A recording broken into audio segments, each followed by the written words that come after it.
नमस्कार, जी बिजनेस पर आपका स्वागत है। आप देख रहे हैं पावर ब्रेकफास्ट। आपके साथ मैं हूं मानसी दवे। भारतीय बाजार के लिए वीकली एक्सपायरी का दिन और दिन की शुरुआत में विदेशी बाजार के संकेत सबसे पहले देख लेते हैं। एशियाई बाजार की अच्छी शुरुआत होती हुई एसडेक्स निफ्टी आप देखेंगे करीब आधे प्रतिशत की बढ़त के साथ 17,557 के लेवल्स पर ट्रेड करता हुआ।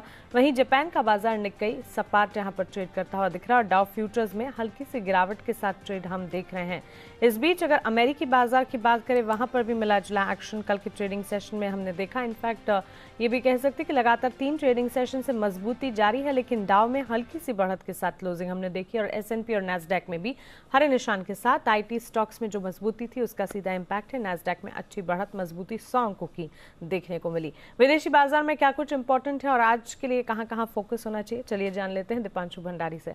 Deepanshu, good morning. बताएं विदेशी बाजार के संकेत आज कैसे नजर आ रहे हैं? मॉर्निंग मानसी, ठीक ठाक संकेत आ रहे हैं, ऐसे कोई खराब संकेत नहीं है। थोड़ी सुस्ती आप देख रहे हैं क्योंकि 2 दिनों से इतनी बड़ी चुस्ती बनी हुई थी, बट संकेत ठीक है। फ्यूचर्स भी हल्की सी गिरावट है, कोई ऐसा बड़ा इंपैक्ट नहीं है। एशिया के बाजारों में भी ठीक ठाक कारोबार है और एसजीएक्स निफ्टी तो ऑफकोर्स 17,550 के करीब है, अपनी तेजी को बरकरार रखते हुए दिख रहा है। कल शाम अमेरिकी बाजारों में भी देखें तो लगातार हमने तीसरे दिन तेजी बनती हुई देखी, तो ऐसा नहीं कि तेजी नहीं थी, बट हाँ, जो पिछले 2 दिनों में 1150 अंकों का उछाल हमने डाउ में देखा था, उसके बाद कल शाम को सिर्फ 35 अंक ऊपर बंद हुआ। ऊंचाई से 100 अंक नीचे, निचले स्तर से देखें तो 50-60 अंक ऊपर का एक दायरा रहा, तो करीब 150 पॉइंट की रेंज में हमने एक्शन बनते हुए देखा और वहां पर आपने डाउ पे हल्की बढ़त देखी। आईटी स्टॉक्स का जो एक्शन है वो बरकरार है और नैस्डैक भी कल आउट परफॉर्म करते हुए दिखा। 100 अंकों की बढ़त नैस्डैक में आपने आती हुई देखी। एसएनपी 500 की बात करें तो ये अपनी रिकॉर्ड ऊंचाई से सिर्फ 40 पॉइंट्स दूर है, 1% से कम की दूरी पर है अपने रिकॉर्ड शिखर से, तो वहां पर भी एक्शन बना हुआ है। आईटी जैसे मैंने कहा फिर से लीडरशिप आ रही थी और इसमें सबसे आगे था एप्पल का शेयर अपनी रिकॉर्ड ऊंचाई पर है। 2-2.25% की तेजी कल आपने एप्पल में आती हुई देखी और साथ ही जो एप्पल का मार्केट कैप है वो 3 लाख करोड़ डॉलर के करीब है, 2.9 ट्रिलियन डॉलर्स पर फिलहाल खड़ा हुआ है। तो पहली विश्व की ऐसी कंपनी होने वाली है जो 3 ट्रिलियन डॉलर्स का मार्केट कैप छूती हुई दिख सकती है। इस साल दमदार एक्शन ऑलरेडी ये स्टॉक आपको दिखा चुका है। इसके अलावा बैंक्स, एनर्जी, इकोनॉमी से जुड़े शेयर्स, यहाँ पर भी आपने अच्छा एक्शन बनते हुए देखा। बॉन्ड यील्ड थोड़ी तेजी से बढ़कर आई है, जो हमने देखा कि रीसेंट क्रैश में 1.35% तक पहुंच गई थी, अब 1.5% के ऊपर है, तो शायद आने वाले दिनों में यहाँ से थोड़ा आपको प्रेशर बनते हुए दिख सकता है, बट अदरवाइज कोई और परेशानी नहीं है और अमेरिकी बाजार भी आपको दमदार एक्शन में आते हुए दिख रहे हैं। यूरोप की बात करें तो यहाँ पर कल ऑफकोर्स थोड़ी सुस्ती थी, करीब आधे से 1% तक की गिरावट अक्रॉस यूरोप में आपने आती हुई देखी। कुछ और फ्रेश रेस्ट्रिक्शंस लगा दी गई हैं। यूके में भी बात कर रहे हैं कि जितने भी कामकाज हैं ज़्यादातर अब वर्क फ्रॉम होम ही करें, ऑफिस जाने के लिए मना कर रहे हैं लोगों को। डेनमार्क में कुछ और रेस्ट्रिक्शंस लगा दिए गए हैं कोरोना को लेकर, तो थोड़ी चिंता यूके और यूरोप के बाजारों से है, बट अदरवाइज कुछ ऐसा नेगेटिव एक्शन नहीं है। कच्चे तेल पर भी नए लॉकडाउन या रेस्ट्रिक्शंस का कोई इंपैक्ट नहीं है। ब्रेंट $75 के ऊपर आपको कायम इस समय दिख रहा है, बल्कि $76 के आसपास है इस समय। हाँ, सोने पर हल्का सा हमने कल दबाव देखा है, डॉलर इंडेक्स भी एक दायरे में ही रहा, तो ओवरऑल ठीक ठाक ग्लोबल संकेत आ रहे हैं। 2 दिन की बड़ी तेजी के बाद कल बाजार थोड़े संभलते हुए दिखे हैं, बट एक्शन ज्यादातर पॉजिटिव ही आपको दिखा है। ओके दीपांशु, शुक्रिया विस्तार से विदेशी बाजार के संकेत हमें बताने के लिए। तो मजबूती के ही संकेत हैं। 2 दिन की जो दमदार तेजी थी उसके बाद थोड़ी सी मुनाफा वसूली जरूर देखने को मिली है, लेकिन विदेशी बाजार से संकेत जो हैं वो पॉजिटिव अब भी नजर आ रहे हैं। यूएस के बाजार में हरे निशान के साथ अच्छी क्लोजिंग हमने देखी और एशियाई बाजार भी शुरुआत अच्छी ही एसडेक्स निफ्टी की तरफ से फिलहाल देखने को मिल रही है। दिन के दौरान अब एशियाई बाजार किन लेवल्स पर ट्रेड करते हैं वो देखना काफी इंपॉर्टेंट होगा। आगे बढ़ते हैं और जान लेते हैं कि कल के कारोबारी सत्र में संस्थागत निवेशकों ने क्या किया है। एफआईएस का देखिए यहाँ पर बिकवाली के आंकड़े आज फिर दिखने को मिल रहे हैं। कैश मार्केट में करीब 580 करोड़ की बिकवाली एफआईएस की तरफ से आती हुई दिख रही है, तो वायदा बाजार में एफआईएस ने करीब 7,170 करोड़ की बिकवाली की है। वहीं डीआईएस की तरफ से कैश मार्केट में खरीदारी के आंकड़े आते हुए दिख रहे हैं 1,736 करोड़ के। तो क्लियरली सिर्फ डीआईएस को छोड़ दें, वहां पर खरीदारी हम देख रहे हैं। इसके अलावा एफआईएस ने कैश मार्केट और वायदा बाजार दोनों में ही बिकवाली की है। वायदा बाजार की बिकवाली करीब 7,170 करोड़ की है। चलिए ये तमाम संकेत लेकर चलते हैं जी बिजनेस की मैनेजिंग एडिटर अनिल सिंघवी के पास, उनसे जानते हैं वीकली एक्सपायरी का दिन है तो बाजार में शुरुआती ट्रेड कैसा दिखेगा और शुरुआत में आपको क्या रणनीति बनानी है।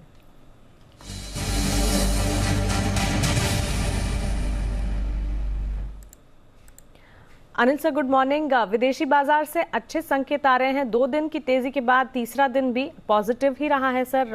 भारतीय बाजार में कल हमने दमदार एक्शन देखा है और फंड फ्लोज जो अभी हमने जाने, एफआईएस की वायदा बाजार में और कैश मार्केट में बिकवाली दिख रही है। वीकली एक्सपायरी का दिन, आज का ट्रेडिंग सेशन सर कैसा दिखेगा? शुरुआत में क्या किया जाए? Mansi, good morning. 2 दिनों की अच्छी मजबूती के बाद थोड़ी ऊपरी स्तरों पर प्रॉफिट आने की संभावना हो सकती है और थोड़ी सी उतार चढ़ाव वाली ट्रेडिंग सेशन आज रह सकती है। इसकी वजह यह है कि वायदा कारोबार के हफ्ते की एक्सपायरी भी है और साथ ही साथ 2 दिनों में हम अच्छे गेंस ले चुके हैं, ट्रेडिंग रेंज के ऊपरी सिरे पर भी है। तो वहाँ पर थोड़ा गैप से अगर आज ओपनिंग मिलती है, जितना ज्यादा गैप से मिले, जितना ऊपर मिले उतनी प्रॉफिट बुकिंग करनी चाहिए और वापस से इंतजार करें। इसका मतलब ये नहीं कि बाजार बहुत कोई खराब हो रहे हैं या ऐसा लग रहा है कि मतलब बिल्कुल ही गिर जाएंगे, वैसा मामला नहीं है। लेकिन हाँ, प्रॉफिट बुकिंग करना ठीक रहेगा क्योंकि आपको 3 दिनों में बहुत अच्छी मजबूती मिल रही है। आप देखिए 16,900 के आसपास से रिकवरी होकर अगर 17,500 17,600 की रेंज में बाजार पहुंचते हैं तो वो बढ़िया रिकवरी मानी जाएगी और इस रिकवरी का फायदा थोड़ी पोजीशन हल्की करके करें और बाद में, ताकि आपको फिर से मौका एक मिल जाए नीचे के लेवल पर एंट्री करने का। ये स्ट्रेटेजी आज के लिए रखनी चाहिए और क्योंकि वोलेटाइल ट्रेड इस लिहाज से भी हो सकते हैं कि एक्सपायरी का दिन है तो थोड़ा ऊपर नीचे का जो मामला है उसका फायदा उठाएं। जहां तक लेवल्स का सवाल है, ट्रेडिंग रेंज बाजार की धीमे धीमे ऊपर की तरफ शिफ्ट होती हुई दिख रही है, तो साफ नजर आ रहा है क्योंकि इस तरह से 2 दिनों में रिकवरी हुई है। तो अब आज के लिए जो सपोर्ट है वो थोड़ी सी रेंज में बड़ी दे रहा हूँ मानसी, क्योंकि 2 दिनों से बड़ा उछाल आया है। तो 17,300 से 17,400 ये वो रेंज है जो बाजार में सपोर्ट का काम करेगी आज के लिए। और ऊपरी स्तर पर 17,550 से 17,625 ये 75 पॉइंट की रेंज है जहां पर आपको रुकावट आती हुई दिख सकती है इसमें कहीं कहीं। जहां तक बैंक निफ्टी का सवाल है, 37,000 के नीचे जाने पर ही कमजोरी की शुरुआत होगी। तो 37,000 अगर टूटता है, वैसे चांस कम है टूटता है, तो 36,700 36,850 ये मजबूत सपोर्ट के तौर पर काम करेगा। और ऊपरी स्तरों पर एक बार 37,500 को पार करके टिके है तो फिर ऐसे में 37,750 37,950 ये वो रेंज है जिस पर आपको फोकस करना है ऊपरी लेवल पर, और वहां पर प्रॉफिट बुकिंग करना भी ठीक रहेगा आपके लिए। तो इन सारे लेवल पर, इन सारी रेंज पर आपको ध्यान रखनी चाहिए निफ्टी और बैंक निफ्टी के लिए आज। जी बिल्कुल अनिल सर, शुक्रिया ये पहली स्ट्रैटेजी हमें बताने के लिए। तो वीकली एक्सपायरी का दिन है, वॉलेटाइल ट्रेड्स देखने को मिल सकते हैं, इसी के चलते जो ट्रेडिंग रेंज हम सुझा रहे हैं इस पर नजर रखें। पहली रेंज निफ्टी के लिए मजबूत सपोर्ट का काम जो है 17,300 से 17,400 का रहेगा, वहीं 17,550 से 17,625 इसे निफ्टी के लिए ऊपरी रेंज के तौर पर आप मानकर चलें। बैंक निफ्टी 36,700 से 36,850 इस दायरे को मजबूत सपोर्ट के तौर पर मानकर चलें। 37,750 से 37,950 ये 200 पॉइंट्स की रेंज होगी जिसे आप बैंक निफ्टी के लिए ऊपरी रेंज के तौर पर मानकर चल सकते हैं। तो ये तो हुई पहली स्ट्रैटेजी, लेकिन खबरों के दम पर आज बाजार में एक्शन कैसा दिखेगा, ट्रिगर्स आज कौन से हैं, आईपीओ के अपडेट, सब कुछ लेकर वरुण दुबे हमारे साथ जुड़ गए हैं। वरुण, गुड मॉर्निंग, बताएं। Good morning Mansi. तो सबसे पहले तो सिल्वर ईटीएफ में आज से निवेश के मौके खुलेंगे क्योंकि नियम जो है वो आज से लागू होने वाले हैं, तो यहाँ पे नजर रखना है। इसके अलावा 2 स्टॉक्स है जो कि अब बीएसई के बाद एनएसई में भी इनमें ट्रेडिंग शुरू होने वाली है, एक शिवालिक रसायन और दूसरा है एशियन एनर्जी। तो इन दोनों काउंटर्स पे आज आपकी नजर होनी चाहिए। फिनो पेमेंट 1 मंथ का जो लॉक इन पीरियड था एंकर इन्वेस्टर्स का वो आज खत्म होगा। आपने नायका में कल एक्शन देखना होगा इसमें कैसा एक्शन देखने मिलता है। प्राइस बैंड में रिविजन हुआ है। IFCI 20% से अब जो प्राइस बैंड है यानी कि सर्किट फिल्टर 10% हो गया है। रेट गेन ट्रैवल IPO आज आखिरी दिन है, दूसरे दिन तक 75% भर चुका है। रिटेल का जो हिस्सा है करीब 3.98 टाइम्स भरा है। श्रीराम प्रॉपर्टीज़ आज IPO का दूसरा दिन है, पहले दिन 89% भर चुका है। रिटेल का जो हिस्सा है 4.85 टाइम्स भर चुका है। CE इन्फो सिस्टम्स यानी कि मैप माई इंडिया जिसको आप जानते हैं इस ब्रांड के नाम से, आज से 13 दिसंबर तक इसका IPO खुला रहने वाला है। प्राइस बैंड जो है 1000 से 1033 का है। IPO साइज 1040 करोड़ का है। एंकर इन्वेस्टर से इस कंपनी ने 312 करोड़ जुटा लिए हैं। वेदांता 11 दिसंबर को दूसरे अंतरिम डिविडेंड के लिए बोर्ड की बैठक है। 18 दिसंबर जो है वो रिकॉर्ड डेट रखी गई है। कैनफिन होम्स 14 दिसंबर को अंतरिम डिविडेंड पे बोर्ड विचार करने वाला है या बोर्ड की बैठक है। एशियन पेंट्स ने इन गवर्न की रिपोर्ट के ऊपर रिप्लाई किया है। इनका कहना है कि गलत फैक्ट्स के दम पर रिपोर्ट जो है वो जारी की गई है। पूरी जांच किए बिना ही रिपोर्ट को प्रस्तुत किया गया है। सभी रिलेटेड पार्टी डीलर्स एक निर्धारित प्रक्रिया के तहत होते हैं, तो इसके लिए इन्होंने इस पूरी रिपोर्ट के ऊपर अपना क्लैरिफिकेशन दिया है। रेलटेल इरकॉन इंटरनेशनल से 211 करोड़ का ऑर्डर इस कंपनी को मिला है। ग्लैंड फार्मा यूएस एफडीए से एक इंजेक्शन के लिए टेंटेटिव मंजूरी इस कंपनी को मिली है। और एमएनएम और रिलायंस इंडस्ट्रीज पर नजर रखिएगा, क्योंकि महिंद्रा ग्रुप ने जियो बीपी के साथ ईवी और लो कार्बन सॉल्यूशंस के लिए नॉन बाइंडिंग करार जो है वो कर लिया है। इसके लिए इन दोनों स्टॉक्स पे आज नजर रखिएगा। ओके, तो ढेरों खबरें हैं जिस पर फोकस रहेगा और आईपीओज भी हैं। लगातार हम देख रहे हैं नए आईपीओ खुलते हुए, आईपीओज बंद और साथ ही लिस्टिंग का सिलसिला जारी है। शुक्रिया वरुण, ये सारी खबरें हमें बताने के लिए। आगे बढ़ते हैं और जान लेते हैं कि आज के लिए इंपॉर्टेंट ट्रेडिंग कॉल्स कौन सी हैं। 4 कॉल्स हैं हमारे पास, चारों की 4 खरीदारी की है। शुरुआत चॉइस ब्रोकिंग की राय से करते हैं। इंडसइंड बैंक में खरीदारी की राय दे रहे हैं। 980 के टारगेट्स को ध्यान में रखते हुए 923 का स्टॉप लॉस लगाकर खरीदारी की जा सकती है। आनंद राठी सिक्योरिटीज की तरफ से अशोक लेलैंड पर खरीदारी की राय है। कल याद रखिएगा अच्छा एक्शन इस स्टॉक में हमने देखा था, करीब 3% की बढ़त के साथ स्टॉक में ट्रेडिंग हमने क्लोज होती देखी थी। 138 के टारगेट्स को ध्यान में रखें। 120 का स्टॉप लॉस लगाते हुए खरीदारी का मन बनाया जा सकता है। एक्सिस सिक्योरिटीज की तरफ से 2 कॉल्स हैं, औरोबिंदो फार्मा और आरबीएल बैंक। औरोबिंदो फार्मा में भी कल करीब 3% तक के अपमूव्स हमने देखे। 720 के टारगेट्स आज भी देखने को मिल सकते हैं। 690 का स्टॉप लॉस लगाना होगा। और आरबीएल बैंक जो करीब 2-2.25% कल तेजी दिखा रहा था, 208 के टारगेट्स आज दिखा सकता है। 194 के लेवल्स पर यहाँ पर स्टॉप लॉस मेंटेन किया जाए और खरीदारी की राय यहाँ पर भी बनती हुई दिख रही है। 4 ट्रेडिंग कॉल्स, चारों की 4 बाय कॉल्स हम आपके लिए। लेकिन मार्केट एक्सपर्ट का नजरिया बाजार पर क्या है, वीकली एक्सपायरी के दिन stock specific recommendation market expert क्या दे रहे हैं, ये जानने के लिए एसएमसी ग्लोबल सिक्योरिटीज के मुदित गोयल अब हमारे साथ जुड़ गए हैं। मुदित, गुड मॉर्निंग, स्वागत है आपका जी बिजनेस पर।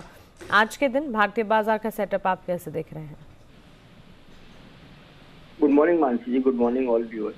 बिल्कुल देखिए, आज के लिए सेटअप पूरी तरह से पॉजिटिव ही रहा है। जिस तरह से कल के सेशन में क्लोजिंग देखने को मिली, निफ्टी ऑलमोस्ट हाई के पास क्लोज होता हुआ नजर आया। जिस तरह की क्लोजिंग हुई है, लग रहा है जिस लास्ट 2 वीक्स है जहां मार्केट स्ट्रगल कर रहा था, कल उस सारे स्ट्रगलनेस को निकालने के बाद मार्केट में बढ़िया क्लोजिंग देखने को मिली है और लास्ट 2 वीक के हाई पर निफ्टी क्लोज होता हुआ नजर आया। शॉर्ट टर्म और इम्पोर्टेंट सारे मूविंग एवरेजेस के ऊपर बंद हुआ है। पैटर्न पे अगर बात करते हैं तो डबल बॉटम करीब 16,800 के आसपास बनाने के बाद निफ्टी में बढ़िया बाइंग बनी है। तो यहाँ से भी और तेजी बनेगी। और अच्छी चीज कल के सेशन में ये देखने को मिली है, जो शॉर्ट अभी तक मार्केट में बने थे वो अभी तक कवर नहीं हुए हैं। इसका मतलब यहाँ से शॉर्ट कवरिंग देखने को मिलेगी तो बड़ा अपसाइड मूव निफ्टी में नजर आ सकता है। आज के लिए 17,600 के टारगेट के लिए निफ्टी को लॉन्ग करके चलेंगे। स्टॉप लॉस रहेगा 17,380 का। बिल्कुल मुदित, फिर स्टॉक स्पेसिफिक क्या राय होगी आज के लिए? देखिए, बैंक निफ्टी में लग रहा है कि यहाँ से बढ़िया अपसाइड मूव देखने को मिलेगा। बैंक निफ्टी के अगर कॉन्स्टिट्यूएंट्स की बात करते हैं तो एचडीएफसी बैंक यहाँ पे काफी पसंदीदा काउंटर लग रहा है। हाई से काफी करेक्शन के बाद बॉटम फिशिंग इस काउंटर में हुई है और कल बढ़िया बाइंग नजर आई है। आज फॉलो बाइंग देखने को मिलेगी। 1585 के टारगेट्स के लिए एचडीएफसी बैंक को लॉन्ग करके चल सकते हैं। स्टॉप लॉस रहेगा 1540 का। एक डिस्क्लेमर भी देंगे, ये स्टॉक हमने कल अपनी कंपनी के क्लाइंट्स को रिकमेंड किया था, तो डेफिनेटली पोजीशन हो सकती है। दूसरा काउंटर रहेगा टाटा कंज्यूमर का। टाटा कंज्यूमर के चार्ट पर अगर हम बात करते हैं तो स्टॉक में डीप करेक्शन देखने को मिला और डीप करेक्शन के बाद परसों के सेशन में इस काउंटर में रिवर्सल कैंडल बना और कल फॉलो अप बाइंग देखने को मिली है। ठीक है मानसी जी, यहाँ पर एक चीज कहूंगा, टाटा कंज्यूमर में अब खोने के लिए कुछ भी नहीं बचा। 200 डेमा से सपोर्ट लेने के बाद इस काउंटर में बाइंग आई है। ये एक्यूमुलेशन लेवल है, यहाँ पर एक्यूमुलेट कीजिए, बड़ा अपसाइड मूव ये काउंटर दिखाएगा। आज के लिए 790 के टारगेट्स होंगे। स्टॉप लॉस 763 का होगा। पोजीशनल टारगेट हमें 840 के टाटा कंज्यूमर में नजर आता है। ओके, तो clearly HDFC bank, Tata consumer दोनों पर स्टॉक स्पेसिफिक रिकमेंडेशन मुदित जी की तरफ से। मुदित, शुक्रिया ये जानकारी के लिए और हमें अपने रिकमेंडेशन बताने के लिए। कमोडिटी मार्केट्स में आपकी रणनीति क्या होनी चाहिए जानने के लिए हमने बात की आईएफएल सिक्योरिटीज के अनुज गुप्ता से। उनकी कॉल्स आपके टीवी स्क्रीन पर। गोल्ड में यहाँ पर खरीदारी की राय 48,200 के टारगेट्स के लिए 47,700 का एक स्टॉप लॉस लगाना होगा। कच्चे तेल की चाल में लगातार 5 ट्रेडिंग सेशन से मजबूती हम देख रहे हैं। अब भी खरीदारी के मौके घरेलू बाजार में 5,500 के टारगेट्स को ध्यान में रखें। 5,340 का एक स्टॉप लॉस लगाइए। बेस मेटल्स के चार्ट को देखते हुए कॉपर में बाय कॉल इनिशिएट किया जा सकता है। 746 के टारगेट्स को मानकर चले। 732 का यहाँ पर आपको एक स्टॉप लॉस लगाना होगा। तो क्लियरली यहाँ पर कमोडिटी मार्केट्स का अपडेट गोल्ड, क्रूड और साथ ही बेस मेटल्स पर आपको मिलता हुआ। चलिए यहाँ पर आगे बढ़ते हैं और ब्रोकरेज एक्शन क्या है ये जान लेते हैं। ब्रोकरेज एक्शन, एफआईआर के एक्शन में सबसे पहले यहाँ पर बैंक्स पर क्रेडिट स्विस की राय आती हुई देखने को मिली है। क्रेडिट स्विस की एसबीआई पर एक रिपोर्ट है, आउट परफॉर्म रेटिंग बरकरार रखने की राय, टारगेट 620 के।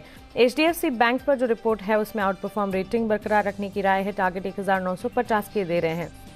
कोटक महिंद्रा बैंक पर न्यूट्रल रेटिंग बरकरार रखने की राय, लक्ष्य 2000 के। वहीं आईसीआईसीआई बैंक पर आउट परफॉर्म रेटिंग बरकरार रखने की राय है, यहां पर टारगेट्स 900 के सुझा रहे हैं। क्रेडिट स्विस की इंडसइंड बैंक पर आउट परफॉर्म रेटिंग बरकरार रखने की राय है, 1320 के लक्ष्य के लिए है। तो एक्सिस बैंक पर आउट परफॉर्म रेटिंग को बरकरार रखा जाए 960 के टारगेट्स के लिए। तो ये तो हुई बैंक्स पर क्रेडिट स्विस की रिपोर्ट की बात, लेकिन यूबीएल पर जेपी मॉर्गन की एक रिपोर्ट आई है। ओवेट रेटिंग इनिशिएट किया है इन्होंने, और टारगेट जो है 1820 की सुझा रहे हैं। और साथ ही एसबीआई पर जेफरीज की एक रिपोर्ट है, अपग्रेड किया गया है, खरीदारी की राय दे रहे हैं। जहां होल्ड की रेटिंग दी थी वहां से खरीदारी की राय पर अपग्रेड इन्होंने किया है, टारगेट जो है 600 के ये सुझा रहे हैं। तमाम ब्रोकरेजेस आपके लिए